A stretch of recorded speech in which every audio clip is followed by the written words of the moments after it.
Est-ce que tu savais que je me suis retrouvée en illégalité sur le territoire chinois, sans visa, sans argent, mais surtout avec le sourire?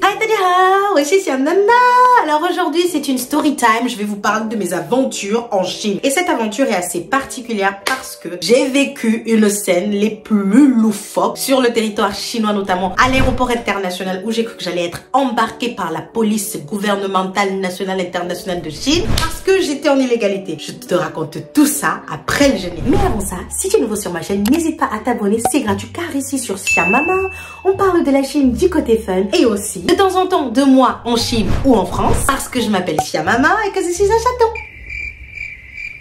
Ou pas. À tout à l'heure, après le générique.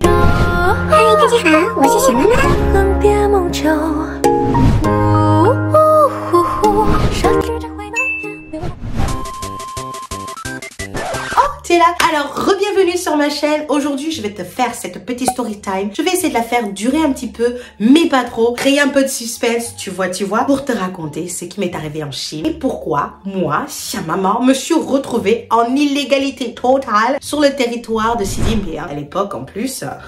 c'était très grave. Alors pour commencer, pour te situer un petit peu le contexte, si tu débarques ici, pour te raconter un petit peu ma petite histoire, j'ai fait une licence de LCE langue, littérature et civilisation étrangère, basée notamment sur l'apprentissage de la culture chinoise à Toulouse, dans la ville rose, dans une université aujourd'hui qui s'appelle Toulouse Jean Jaurès. Et à la suite de ça, j'ai pu avoir en fait la chance d'aller pour 180 jours, je crois, pour aller faire un échange linguistique justement par rapport à cette licence-là. Et d'ailleurs, comme on peut voir sur mon visa de l'époque, où justement je l'ai gardé soigneusement pour raconter cette histoire aujourd'hui, c'est que pour mon visa de l'époque, qui était un visa X2, j'avais eu une autorisation de séjour de 180 jours, pas plus, pas moins. Et donc moi, je me suis dit, pourquoi pas, déjà que je suis arrivée, et je le raconte toujours, pendant le nouvel an chinois, c'est-à-dire le 28 janvier 2014, tout était fermé. Et je l'ai raconté encore il n'y a pas si longtemps dans un live dans lequel je partageais mon expérience que le 3e jour à Beijing, je me suis fait agresser par un papy. Et j'ai déjà fait une petite story time là-dessus que vous retrouverez sur ma chaîne Siamama en allant un petit peu en arrière sur les vidéos. Sinon, franchement, revenons sur mon histoire. Qu'est-ce qui s'est passé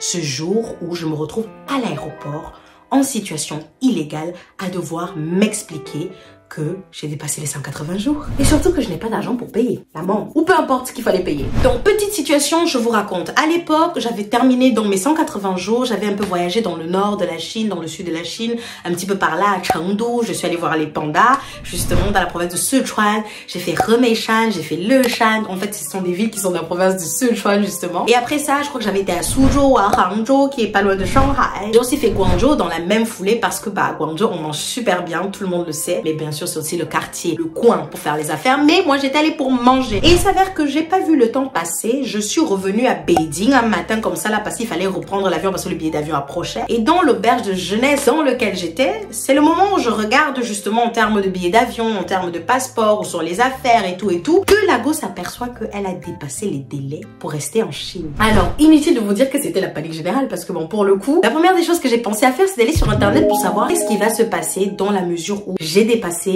les règlements intérieurs de la Chine, surdépasser ce délai-là qui m'était autorisé sur le territoire. Alors, je vous déconseille d'aller sur les forums parce que les gens, ils ont toujours des histoires un petit peu trop dramatiques dans lesquelles, en plus, ça se termine toujours mal. Donc, la première histoire sur laquelle je tombe, c'est une affaire où la personne a dû payer, je ne sais pas, l'amende de 6 000 euros. Donc, moi, je commence à paniquer. Je me dis, je n'ai même pas déjà 1 000 euros à la base. S'il faut aller payer 6 000 euros là-bas, je suis dans le Wandal. C'est fichu pour moi. Donc, maintenant que je savais à quel point ça pouvait être cher avec tout ce que j'avais trouvé sur internet, il s'avère qu'il y avait des amis à l'époque là qui j'ai posé la question qui étaient en mode il faut absolument que tu ailles à l'ambassade avant pour aller dire que tu ne savais pas, que tu expliques un peu s'il faut payer 300 yuan à pas payer 300. Donc, ce qui s'est passé, c'est que le billet d'avion était déjà fixé à cette date. Si je voulais le déplacer, il fallait que je paye un supplément. Et moi, je n'avais pas le supplément à payer. Sauf que, avec cette histoire de passeport qui était déjà dépassée, je ne pouvais pas non plus aller payer l'amende. Donc, j'étais dans une situation qu'on appelle une impasse. L'impasse là, c'est que soit tu payes le billet d'avion pour changer, soit tu payes l'amende. Après toi, j'ai fait quoi?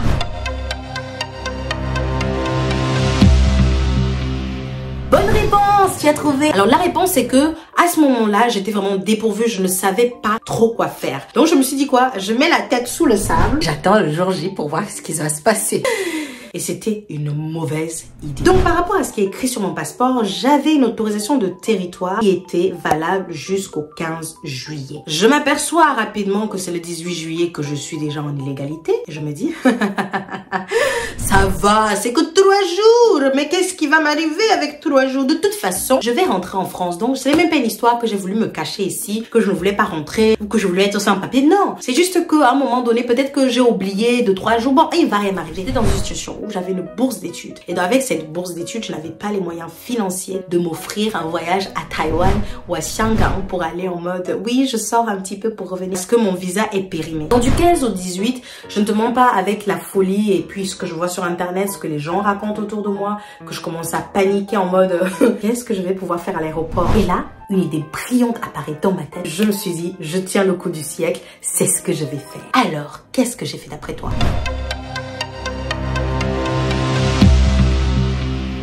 Et bien le lendemain, donc le 19, je crois, je suis allée au fake market de Peiti, un des fake markets du coin, pour aller acheter un t-shirt avec un message particulier pour essayer de faire passer ma négociation lors de l'entrevue avec messieurs les gardes de l'aéroport. Nous voilà donc le jour J où il faut prendre l'avion. L'avion était prévu, comme le dit sur mon passeport, le 21 juillet. Pour rappel des faits, c'était le 15 juillet que je devais quitter la Chine. Et je crois qu'en termes de jours, la petite Yamama avait un petit peu abusé. C'est là où vient cette stratégie que j'avais mis en place quelques jours avant d'acheter un t-shirt. Bon, il s'avère que pour des raisons techniques et parce que ça fait beaucoup trop longtemps, je n'ai plus ce t-shirt là. Mais je t'affiche cette photo pour que tu comprennes de quoi je parle.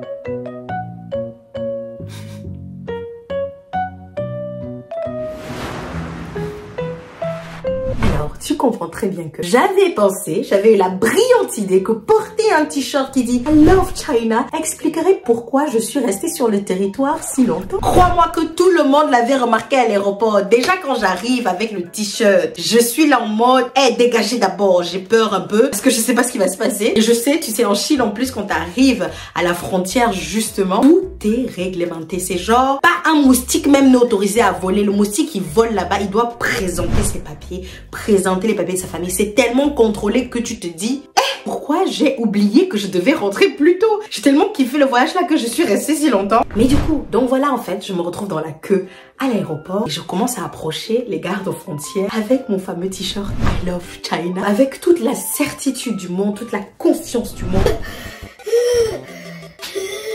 Je suis comme ça, je suis Beyoncé. Non, c'était pas du coup Around the World. En fait, je paniquais en vrai. Hein. J'étais en mode... En fait, ce qui est drôle dans l'histoire, c'est que on connaît mon tempérament. Je suis un peu tête en l'air. Je suis toujours en retard. Le nombre de fois, j'ai failli me rater les avions. Et là, pour le coup, j'étais en mode...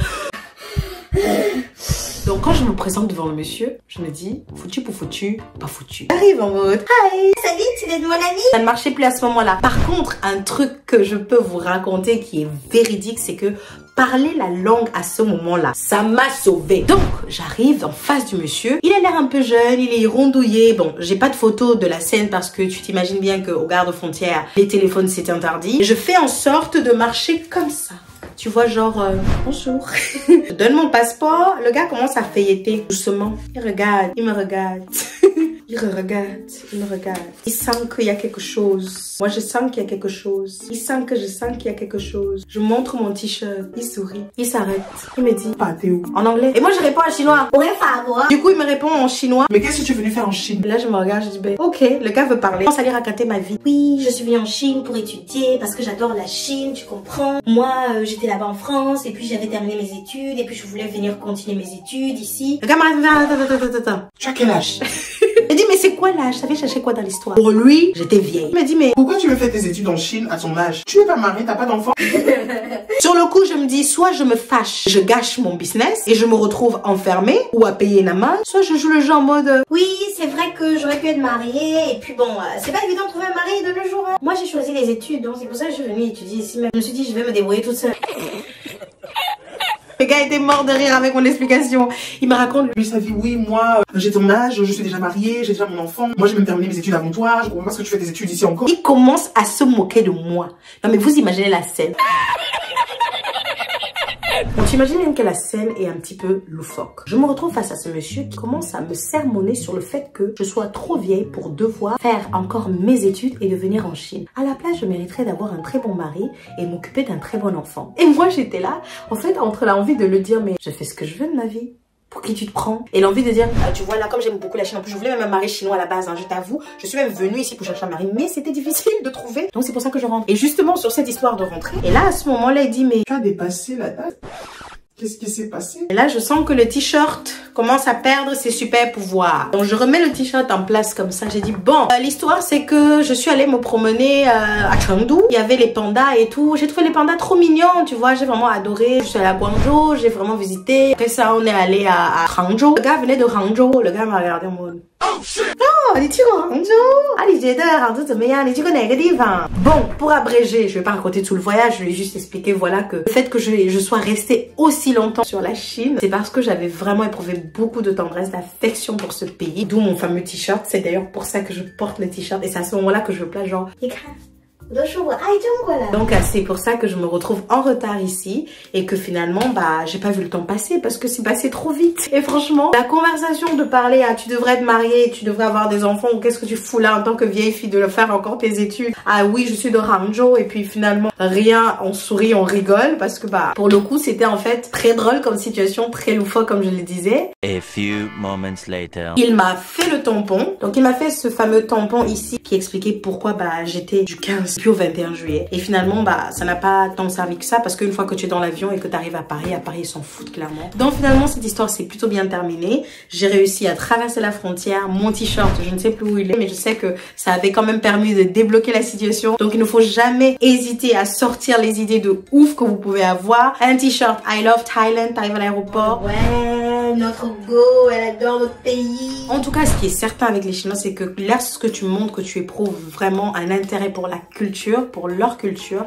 ça adoucit les relations. Et quand tu parles encore la langue, c'est encore mieux. Donc n'hésite vraiment pas à avoir des petits mots comme ça ou des petits réflexes où tu vas employer le vocabulaire mandarin face à tes hôtes pour adoucir la situation. Ça peut t'aider, ça m'a aidé dans beaucoup de situations. Après aussi, ce qu'il faut savoir, c'est qu'il faut être souriant, joyeux, jolly, comme disent les Indiens. Parce que c'est ça en fait qui va faire en sorte que la personne en face de toi, elle va se dire mais attends, elle est trop mignonne, je vais pas lui faire une amende. Donc ça va adoucir la situation à l'opposé de quelqu'un qui va être là en mode ça ne marchera pas. Tu as retenu la leçon, tu es joyeux, tu portes le t-shirt I love China, tu arrives avec le sourire et puis tu expliques un peu en mandarin pourquoi tu es en retard, pourquoi tu n'as pas respecté les règles et ça passera. Ou pas. Parce que si tu as le mauvais karma, justement, ça va pas passer. Donc je ne sais pas par rapport à vous, s'il y a des gens comme ça qui ont des histoires un peu particulières dans d'autres pays, hein, pas nécessairement la Chine, mais en tout cas, j'espère que ce n'était pas dramatique parce que il y a eu des choses beaucoup plus compliquées que ça, notamment pour les personnes qui racontaient leur vie sur le blog en question. Mais ce qui est sûr, c'est que votre chaton n'a pas eu à payer l'amende, ça s'est bien passé. Je suis revenue en France